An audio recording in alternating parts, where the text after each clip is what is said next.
Okay, so here we are. I've got this house. I've got to remove the support columns on the lower porch, yet keep the upper porch intact without falling. The columns are in complete disrepair. They're not safe. They're deteriorating, as you can see in these pictures.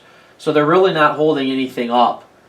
My game plan was originally to start on one side, do a column at a time, and work my way across. So I started with a corner lift. I wasn't happy with how this was going. I couldn't get a way to anchor it safely. I was planning on tying it off the wall, and it just wasn't working. So I decided it was best just to tear the setup down and come up with another plan.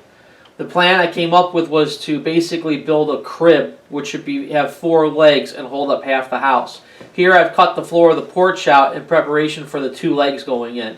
Here you see the crib going up. It does not have the jack supports on it yet, but the outer frame is there, and you get the general idea of what I'm trying to achieve here.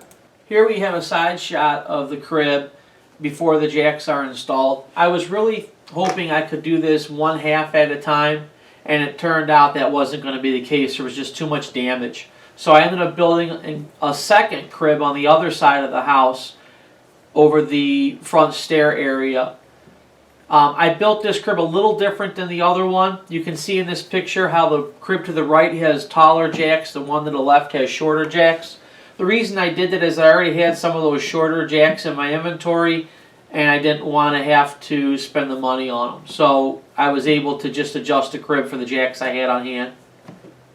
Here's another picture here. It's already jacked up, lifted, and I'm able to start removing the columns and work safely without the threat of the second story coming down on my head. You can see here just another angle here of us removing all the decking and getting the columns out of the way.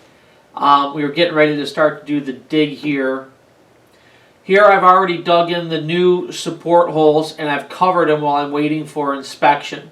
I did 12-inch holes 4 feet deep. Here's a shot down one of the tubes.